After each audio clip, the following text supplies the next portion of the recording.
Én értem a kérdés az, hogy az MKP, mint egyelőre csak regionális vált, tud-e valamivel meg segíteni? Ez a kérdés lényege régi. Mindenképpen 2 éven belül le fog kerülni a parlamentbe. Köszönöm szépen.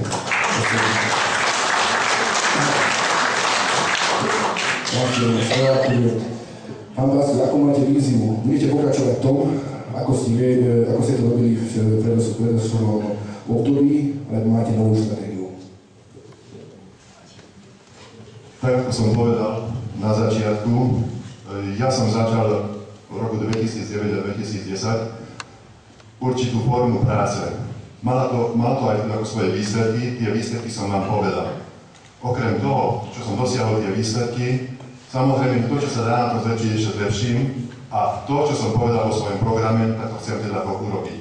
Ja si myslím, že jedno nadväzuje na to druhé. Samozrejme, len to pozitívne.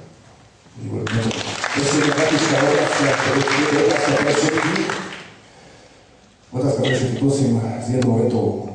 Prečo po voľbách primátor, respektíve primátorka, neplní svoje sľuby? Prečo po voľbách primátor, respektíve primátorka, neplní svoje sľuby?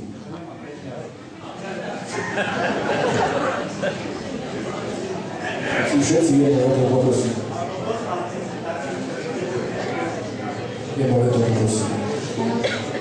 Myslíte tých, ktorí už boli?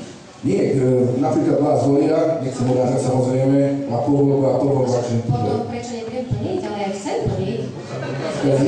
Prečo zvolený, položím otázku znova, prečo zvolený primátor, respektíve primátorka po voľbách neplní svoje sľuby? Akože je to nejaký štandard na Slovensku asi. No, ja vám garantujem, že pre mňa tento štandard neplatí, pretože aj keď som prebrala riaditeľstvo, tak mi veštili, že vydržím maximálne 3 mesiace a vydržala som 5 rokov a školu som posunula ďalej. Prebrala som ju s 260 deťmi, s 12 učiteľmi, teraz je tam 23, áno, je nás tam 23 ľudí, čo pracujeme a počet žiakov je 326. Ja myslím, samozrejme založilo sa LDO, ďalší odbor, to znamená, že je škola plne organizovaná.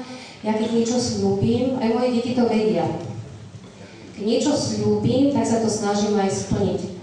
A keď niečo neviem splniť, tak sa to snažím ani nesľubovať. A za to som aj vám nesľubovala, ja som vám sľúbila len finančnú transparentnosť, informovanosť, teda z toho vyplývajúcu, vypracovanie, veľmi dôkladné vypracovanie plánu hospodárskeho sociálneho rozvoja v Šiach, do ktorého vy budete tiež navrhovať, čo všetko chcete a na základe toho môžeme získať z eurofondov peniaze. Ja som vám na toto slúbila a potom, keď toto bude, tak môžu sa od toho odvíjať všetky ďalšie záležitosti, cyklotrasy, športový areál, všetko. Takže ten štandard, ktorý si povedal, že primátor alebo primátorka neplnia potom svoje sľuby, ja som vám nič nesúvažil. Tieto veci som vám slúbila, tie dve, áno, a svoju pracovitosť. A to sa budem snažiť dodržiavať. A samozrejme, keď vás volíte a ja to nebudem, či už vedieť dodržať, alebo také neexistuje, že nechcem. Také nepoznám. Ezt magyarul elmondanám viszont, ezt nagymamám van 2 mondat, és ehhez tartom magam, mivel nagymamám magyar volt, és magyarul tőle tanultam meg. Nincs lehetetlen, csak tehetetlen. És minden nem akarásnak nyögés a lényeg. Úgyhogy én ezt nem ismerem.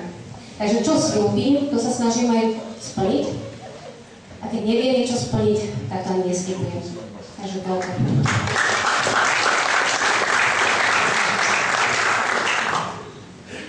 Ja vám slúbim, že svoje sľuby dodržím.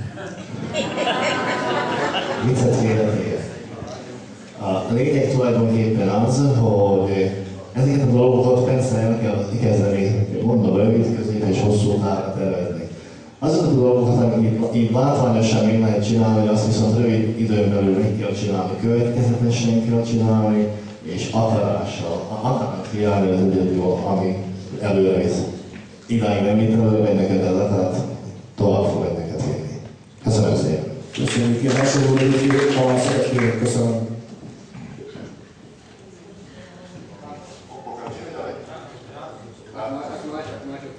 Dobre, čo sa týka teda mňa ako primátor, ja som sľuby splnil, o 150 miliónov korún som preplnil a ten, čo neplní sľuby, tak buď veľa sľubuje, alebo málo koná.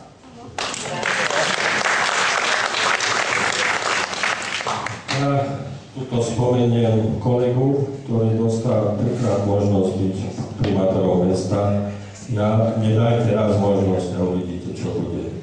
Mám krátky program,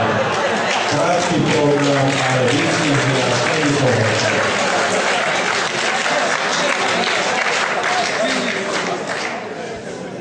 Dnes aj nie len sused, ale aj zobrávame teraz myšlienku, ja tiež tak poviem, že asi naša mi to platí niekoľkonásobne, že ale je to vôľa nás občanov, väčšina sa o tom zvolila a nesplnil som, skúste dať niekomu úplne inému mladému hlas a potom možno tie súby budú naplnené.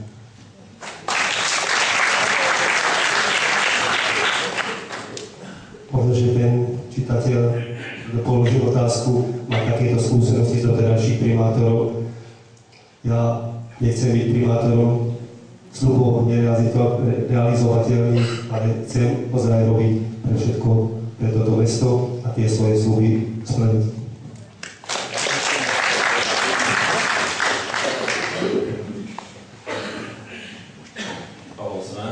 Ja som sa chcel spýtať ctených kandidátov, že vieme všetci, že spraviť volebný program dokážeme, ako sa ukázalo, dokázali ste ho takmer rovnako, takže v tomto rozdiel asi nebude. Rozdiel môže byť v tom, ako dokážete naplniť svoj volebný program. Keď dvaja robia to isté, nikdy to nie je to isté. Takže ja by som sa chcel spýtať na to, že aby ste nás presvedčili, krátko si povedali, aké sú vaše manažerské skúsenosti doteraz, aké sú vaše skúsenosti vo verejnom živote a aké sú hlavne vaše osobné a morálne vlastnosti, ktorými nás chcete presvedčiť, že vy dokážete najlepšie splniť svoju volebnú sľub.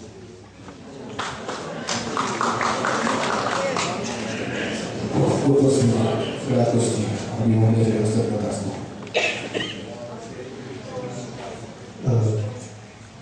Začínam tým, že za mňa hovoria činy, ktoré som za tých 23 rokov dokázal po vedúcej funkcii ako riaditeľ školy.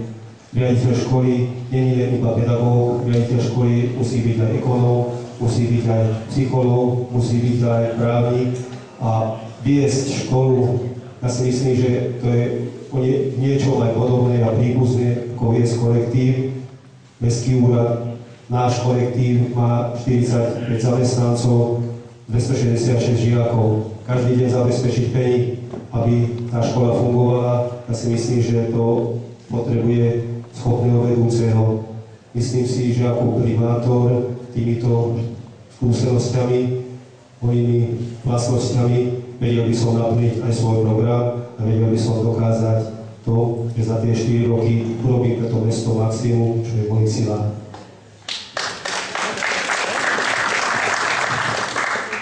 Neviem, ak by sme tu presvedčili niekoho našich teraz morálnych alebo nejakých iných vlastnostiach, či nie sme schopní.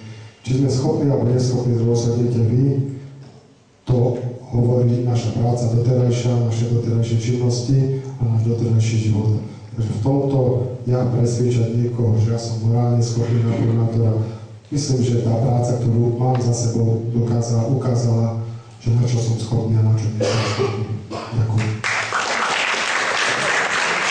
Ja mám tiež podobný názor, poznáte ma už roky, viacerí a tie moje morálne a tieto vlastnosti by ste mali hodnotiť vy.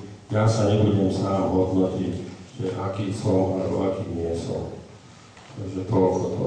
A samozrejme, že keď sa tam dostanem na to miesto, tak plnou silou sa budem snažiť plniť tie svoje úlohy. Ďakujem.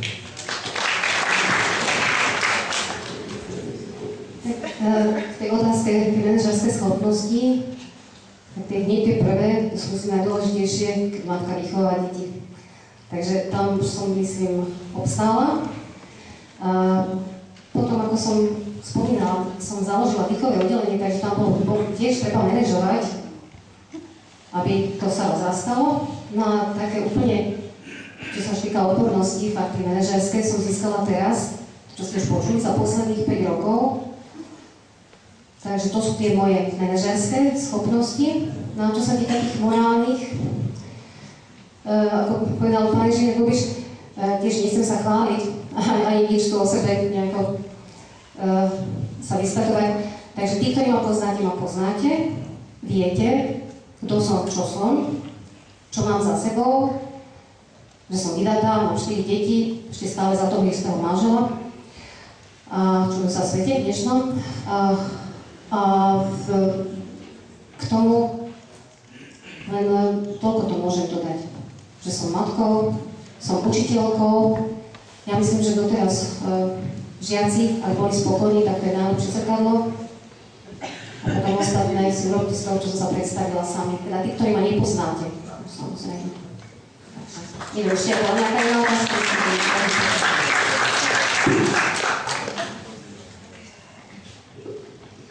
Po tej morálnej stránke som ešte ženatý a nehodlám sa rozviesť, to je jedna vec. Po tej podnikateľskej stránke a po tých veciach, čo 30 rokov tu už človek za sebou má. V roku 90 som bol medzi prvými, ktorí privatizovali očnú optiku. Ja si myslím, že odvtedy x ľudí si našlo u nás jednak pekné okuliare a 14 rokov vlastne sa zaoberáme aj s takzvanou ambulanciou očnou prvého kontaktu. Takže ja si myslím, že na tom trhu sa vieme uchytiť a asi pred 7 rokmi ma zvolili za kurátora reformovanej cirkvi, vtedy keď sa vyslovili, že chceme postaviť kostol, tak mi to dali na krk a ja som s 2000 eurami začal a dnešný deň už má jednu sakrálnu pamiatku a sakrálnu budovu mesto Šahy, reformovaný kostol.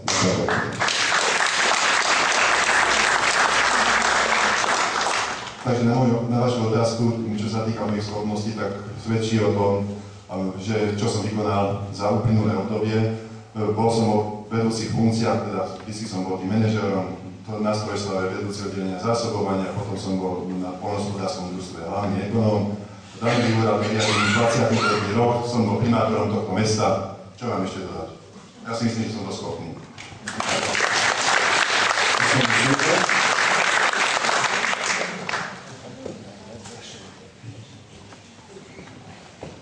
Az előző kérdésre is feltennék egy kérdést. Abban esetben, ha ne adj Isten, tényleg a megválasztott aktuális polgármester nem tudja teljesíteni egyélenül legalább egy akármilyen kis ígéretét. Hajlandó-e lemondani önkét és átadni valaki másnak a helyét? Igen, vagy nem, csak egy ilyen felülnek.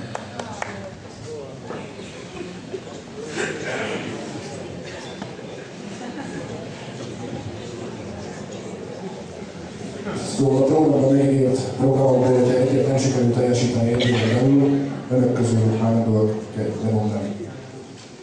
Most azt jelenti, hogy most annál programból, vagy most mire programból? Természetesen. Mindenki a saját programjából.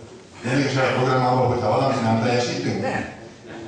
Egy év alatt nem sikerül valamit teljesíteni. Abból a programból Legalább egy teljesíteni. Hát egy év alatt nem teljesítünk fontot? Hát akkor minek vagyok itt? Hát ez az. Akkor igen vagy nem? Akkor igen. Szóval a helyzet az katasztrofális. Ha már csak egyetlen egy dolgot, ebből a rengeteg ígéretből, hogy nem teljesítek, egyértelmű, hogy lemondok. Így van. Egyértelmű. Ez szinte lehet. Köszönöm szépen. Úgy szintén. Igen. Nem azért indultunk ebbe a harcba, hogy ne teljesítsünk valamit, nem csak az, hogy ígérünk, hanem mutatni akarunk, és én mindent megcsinálok azért, hogy a pontokból teljesítsek azt dolgot. Igen, hipotetikus kérdés, én meg vagyok róla győződve, hogy a programokból nem egyet, nem kettőt, és nem is 3 pontot fogok tudni teljesíteni az első évben.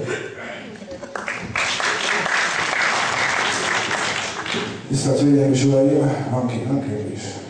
Azt hittem, hogy hazamegyünk, de nem.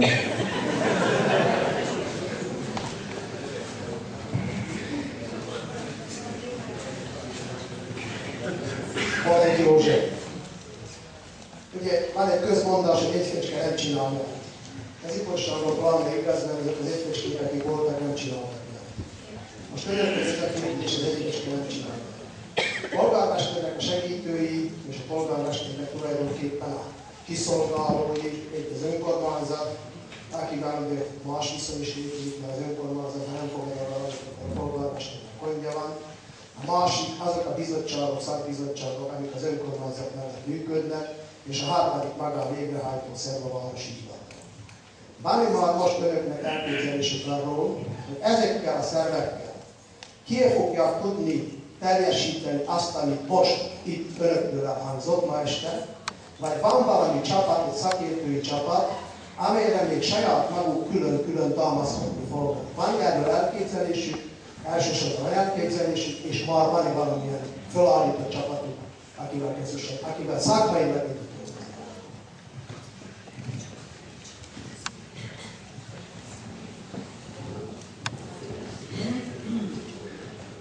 A kérdés egyik részére igen nehéz lesz a válasz, attól függ, hogy önök milyen képviselőket választanak meg.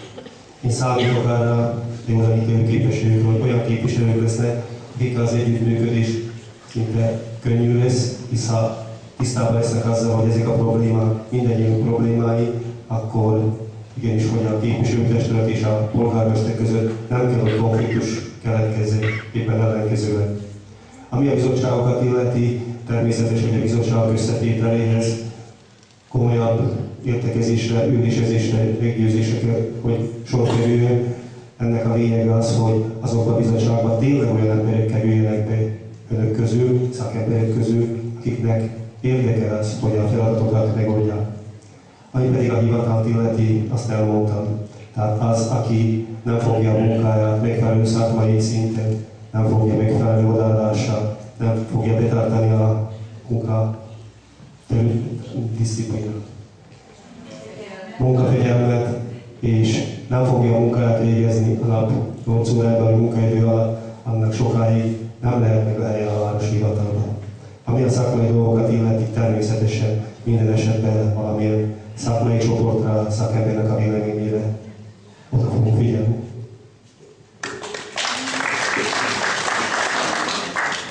Nagyon bízom abban, hogyha új polgármester lesz, akkor lesz lehet, hogy 12, lehet, hogy 10, de új képviselőjelölt is, és képviselő is. Nagyon bízom abban, hogy ezek a képviselők megcsinálnak mindent azért, hogy fejlődjön ez a város, de csak akkor, hogyha tényleg új gondolkodású, lehet, hogy fiatalabb, összetett képviselőtestület lesz. Az, hogy van-e valami szakmai tímben vagy csoporton, hiszem azt, hogy aki ilyen házba beleindul, akkor összetesz, vagy el tudja elkészül egy olyan 2-3 emberrel, akivel együtt tud dolgozni, és azokat, amiket önök elé terjesztett, végig fogja tudni vinni. Köszönöm.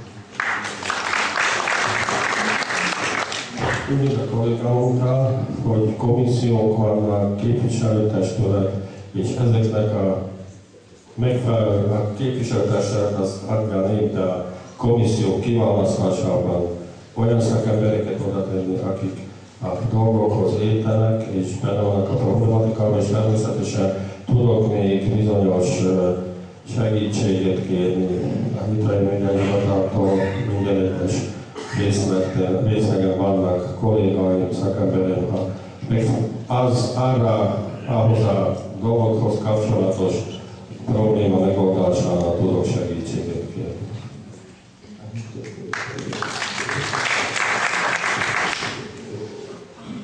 Úgyhogy, ahogy már elhangzott, csak ismételném magam, a kollégákat ismételném, hogy a képviselőket önök választják, úgyhogy önök döntik el, hogy kivel fog a polgármester együttműködni, és akkor a komissziókban meg a képviselők fogják úgy szintén javasolni a szakembereket.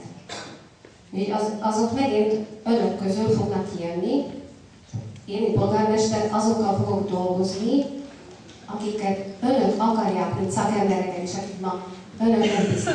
Amit a következő szakembereket illeti, kintről megállítani, hogy van annyi ismerettségem bármelyik szakterületen, mivel hogy hosszú éveken keresztül aztán Pozsonyban éltem, amikor tanultam, hogy nincs probléma megkérni szakembereket, hogy jöjjenek segíteni.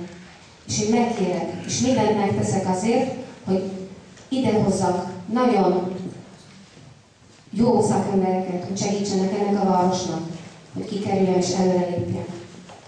Köszönöm. 16 év tapasztalata után tulajdonképpen lassacskán az ember meg tudja határozni, hogy a városban milyen szakintelligencia van, és ki hova lenne jó, függetlenül pártállástól, vagy meghatósági hovatartozástól, ez az egyik dolog. Majd a közösségpárt intenzíven dolgozik rajta, és egy kisebb, fiatalabb mérnökcsapat össze is áll. Viszont személy szerint én úgy gondolom, hogy az, ami nagyon-nagyon hiányzott az utóbbi években, egy jó barátommal voltam nemrégiben, és megnéztem azt, hogy magánerőből hogyan tudta felépíteni és hogyan tudta hasznosítani, ami valahogy a városban vagy elkerült a vezetőség figyelmét, vagy nem. Én a jövőben szeretnék, ha mindenféleképpen szorosabb összefonódást és szorosabb közösség projektokba belemenni, ez pedig az Ipoly Unió. Köszönöm szépen!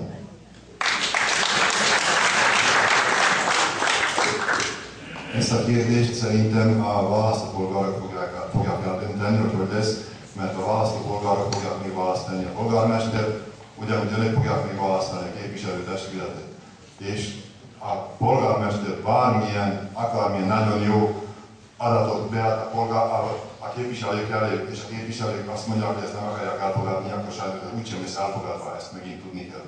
Tehát természetesen én megteszek mindent azért, hogy a képviselőtestülettel együttműködjek, bármilyen összetétele lesz neki, és azt, hogy mostan jó ötletek legyenek, jó pályázatokat tudják elégterjeszteni a jóvágyásra, arra kihasználom a alkalmazottakot, mert alkalmazottak között is vannak nagyon ügyes és jó emberek, és természetesen kihasználom még majd a más lehetőségeket is, mert a mi városunkban is élnek emberek, szakemberek, építészek, gépészek, stb. Másféle szférából is, akiket szintén erre a dolgokra ki lehet használni, és együttműködve meg tudunk sok mindent csinálni a városért. Köszönöm. Picit hozzászólnék a Ipoly Unióhoz, amikor idejöttünk lakni, ugye elhangzott, hogy együtt fog működni Ipoly Unióval, a férjemmel együttműködtünk már akkor 92-ben, amikor idejöttünk, és pont az Ipoly Unió keresztül szervezett férjem projekteket, amikor falkat ültettünk együtt. Úgyhogy én aztán sajnos ott hagytam, mert gyerekek voltak, nem győztem, de a férjem mai napig ott van, és együttműködik a Ipoly Unióval. Ezt továbbra is szeretném folytatni. Következő kérdés, újra kérem a mikrofon. Ja mám ešte jednu otázku na pána Gregora. Pán Gregor, ako ste to mysleli s tou minimálnou mzdou počas vašeho celého volebného obdobia? Pretože ak toto je pravda, tak vlastne toto veľmi zvyšuje váš kredit, že niečo s tými peniazmi, ktoré vám tu bude vyplácať štát, budete niekde odovzdávať a v podstate budete druhý človek po prezidentovi Kiskovi, ktorý svoje vlastné peniaze a príjmy na nejaké účely chce rozdať. Ďakujem. Veľmi jednoduchá otázka. Dnes existuje tzv. MOD transparentný účet. Jedna banka, ktorá takéto niečo umožňuje. Zriadím si tam jeden transparentný účet, kde mi bude chodiť celá výplata. Odtiaľ ja si zoberiem tú minimálnu mzdu a ostatné prostriedky, ktoré tam zostanú, použijeme na školské zariadenie, športové činnosti, kultúrne činnosti, ale zostanú tam, budete môcť hocikedy si pozrieť na internete, kde tie financie išli, ale zostanú v dúšách.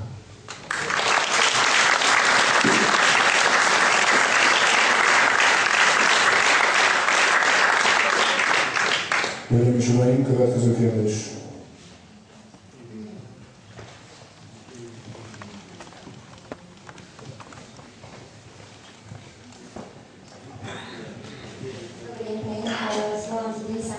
Pôvodne som sa nechcela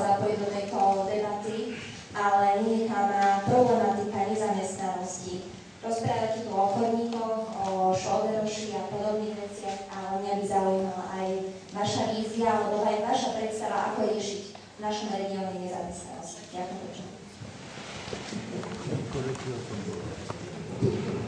Dovolíte, ja sa budem hneď prvý som, aby sme zmenili teraz nejaké poradie. Ja vidím v tomto prípade len úzkú komunikáciu s krajšími zamestnávateľmi. Nič viac tí zamestnávateľia, ktorí tu teraz dávajú prácu ľuďom, keď niekto dáva prácu 10, skúsim porozprávať sa